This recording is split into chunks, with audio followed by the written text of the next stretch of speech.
and ready! GMA Weather, serbisyong totoo ng GMA News. Ilang residente ang nalikas sa Cebu City at Davao City kasunod ng pagbahang dulot ng malakas na ulan. Asahan daw na magpapatuloy pa sa mga susunod na araw ang nadaranasang sama ng panahon. May report si Rida Reyes.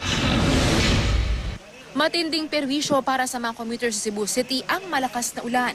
Ang ilang sasakyan nahirapang tumawid sa abot binting baha. Umapaw rin ang tubig sa ilang pangunahing tulay. Sa barangay Mambaling, 5 pamilya ang pinalikas dahil sa pag-apaw ng tubig sa Kinalungsan Bridge. Sa kabuuan, mahigit 3,000 pamilya ang kinailangan lumikas mula sa danger zone dahil sa baha. Sa Davao City, naabutan ng GMA News ang ilang residenteng lumulusong sa rumaragasang baha, bitbit ang kanilang mga gamit. Tumaas kasi ang level ng tubig sa Lasang River kaya ang mga residente agad na pinalikas. Nasa 50 pamilya ang naapektuhan ng baha. Mahigit 2 oras namang inulan ng ilang lugar sa Ginobatan, Albay. Umabot ng halos hanggang binti ang baha. Pati mga sasakyan hirap tumawid sa mataas na tubig. Mistulang lawa naman ang ilang bahagi ng Pigkawayan, North Cotabato matapos makaranas ng malakas na pag-ulan. Umapaw kasi ang malaking ilog sa hangganan ng North Cotabato at Maguindanao. Ang mga pananim nalubog sa baha. Mahigit 100 bahay ang napalibutan ng tubig. Dagdag perwisyo rin ang ginagawang tulay sa Barangay North Manuangan. Naharangan kasi nito ang daloy ng tubig sa ilog kaya umapaw ang tubig sa National Highway. Sinabayan naman ng malakas na hangin ang pag-ulan sa Metro Manila kaninang tanghali.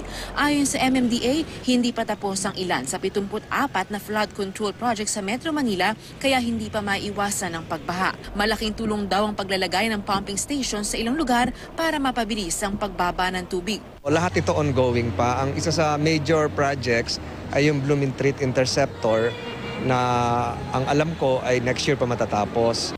Ayon sa Pag-asa, ang naranasang pag-ulan sa Visayas ay bunsod ng Intertropical Convergence Zone o ITCZ.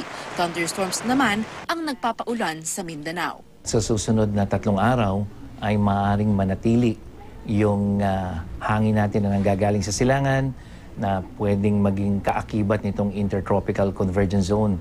So yung mga pag-ulan dyan sa Visayas, dito sa Mindanao, maging sa Luzon, lalong-lalo na pagdating ng hapon at gabi, kasama na ang Metro Manila, dapat ay maging handa tayo. Rida Reyes, GMA News.